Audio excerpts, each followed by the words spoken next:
আলাউদ্দিনৰ চাকি গৰুখুটি কৃষি প্ৰকল্পত ইণ্টিগ্ৰেটেড একুৱাড পাৰ্ক নিৰ্মাণৰ বাবে ২৯.৯৭ কোটি। আচৰিত, চিন্তনীয় হ'ব নেকি সিংহ ভাগধনত লুণ্ঠন? এআইএন লাইভে দেখুৱাব বছৰে বছৰে ভয়াৱহ বানে তছনছ কৰা এই গৰুখুটি কৃষি প্ৰকল্পত এনে কোটি টকীয়া প্ৰকল্পৰ ৰূপায়ণ সম্ভৱনে? ভালদৰে চাওক আৰু শুনক। দেশৰ ভিতৰত এনে 10টা বৃহৎ প্ৰকল্পৰ ভিতৰত উত্তৰ পূৰ্বাঞ্চলৰ বাবে একমাত্ৰ আবণ্টিত অত্যাধুনিক প্ৰকল্পটোৰ ৰূপায়ণক লৈ চলিছে নেকি কিবা অংক? স্থানীয় বিধায়কগৰাকীৰ ভূমিকাক লৈ উত্থাপিত হৈছে প্ৰশ্ন। বৃহৎ প্ৰকল্পটি সঠিক ৰূপায়ণৰ বাবে সঠিক ঠাই চৰ নে বাম? কাৰ হাতত আছে উত্তৰ?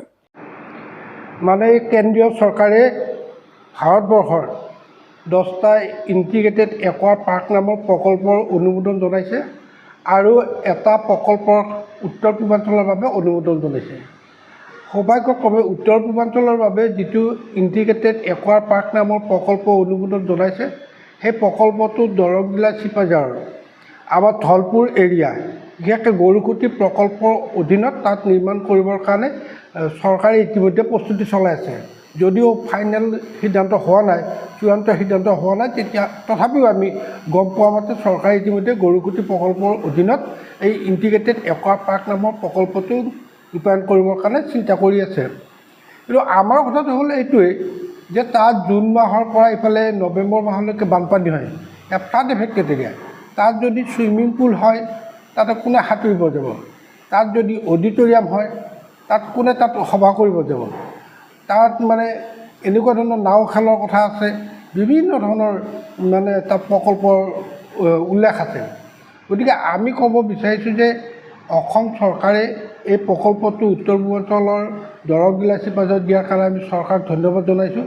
তাৰ লগে লগে তাৰ যিটো ঠাই য'ত নিৰ্মাণ কৰিব বিচাৰে তাৰ যিটো স্থান, সেই স্থানটো সলনি কৰিবৰ কাৰণত আমি চৰকাৰৰ ওচৰত ইতিমধ্যে দাবী উত্থাপন কৰিছোঁ।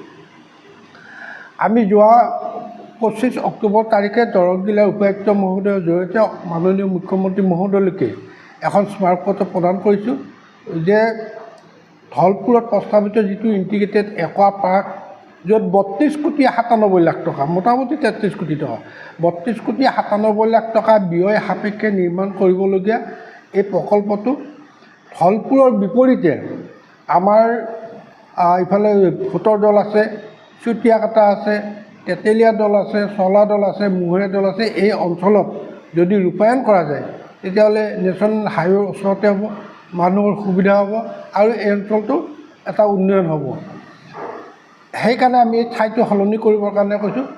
ঠাইটো সলনি কৰিব দিয়া কাৰণ হৈছে যে সেই চৰ অঞ্চলত যদি তাত প্ৰেক্ষাগৃহ নিৰ্মাণ কৰে, প্ৰেক্ষাগৃহ নিৰ্মাণ কৰিলে সেই বালিত বা বাৰিষা পানী এইবিলাক খহি যাব, ছুইমিং পুল খহি যাব, তাত ষ্টেডিয়াম হ'লেও তাত খহি যাব।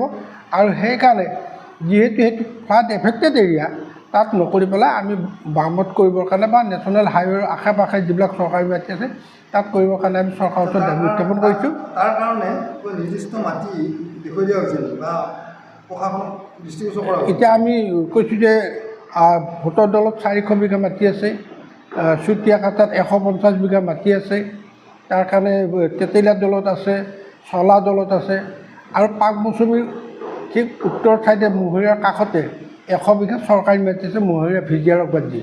এই গোটেইখিনি মাটি লগালে আমাৰ মোটামুটি 1000ৰ ওপৰত মাটি হ'ব। আৰু এই মাটিখিনি তাৰমানে সুন্দৰভাৱে, যিহেতু এইখিনি চৰকাৰী মাটি আৰু ইয়াত হাইৱেটো ওচৰতে আছে, আৰু সেইকাৰণে ইয়াত এই প্ৰকল্পটো ৰূপায়ণ কৰিবৰ কাৰণত আমি দাবী উত্থাপন কৰিছোঁ। প্ৰকল্পটোৰ কাৰণে মুঠ ধনৰ পৰিমাণ হৈছে 32,97,00,000 টকা। গতিকে এটা বৃহৎ পৰিমাণৰ ধন। আৰু যদি কিবা কাৰণত চৰকাৰে স্থানান্তৰিত নকৰে বা য'ত পাতিম বুলি ভাবিছে ত'তে পাতে, তেতিয়াহ'লে মানে ৰাজহুৱাভাৱে প্ৰতিবাদ হোৱাৰ অৱকাশ আছে। ইতিমধ্যে আমি আমাৰ লগতে আৰু 4টামান সংগঠনেও এনেধৰণে তেওঁলোকে ঠাইটো সলনি কৰিব কৈছে। আৰু যদি ঠাইটো সলনি নকৰে, আমি ঠিক এটা গণতান্ত্ৰিক প্ৰক্ৰিয়াৰ মাজেদি প্ৰতিবাদী সভা বা ধৰ্মঘট, ধৰ্ণা এনেকুৱা ধৰণৰ কাৰ্যসূচী ৰূপায়ণ কৰিম বুলি আমি চিন্তা কৰি আছোঁ। আৰু এই ডাঙৰ প্ৰকল্পটো ৰূপায়ণৰ ক্ষেত্ৰত আমাৰ স্থানীয় বিধায়কগৰাকী নিশ্চয় এটা ৰোল এটা থাকিব লাগে। আমাৰ স্থানীয় বিধায়কৰ এই ক্ষেত্ৰত আমি বিধায়কক কোৱা মতে বিধায়কে বিষয়টোৰ লগত ভালদৰে জ্ঞাত নহয় বুলি জনাইছে আৰু কৈছে যে এইটো কেনেকৈ হ'লে কথাটো ময়ো ভালদৰে নাজানিম, গতিকে ভালদৰে বুজি লোৱাটো ভাল হ'ব, এইধৰণে তেওঁ এটা কথা কৈছে। কিন্তু এটা মুখ্য ভূমিকা আছিল, কি কাৰণত তেওঁ ভূমিকাটো লোৱা নাই সেই বিষয়ত আমি জ্ঞাত নহয়। News desk AN live.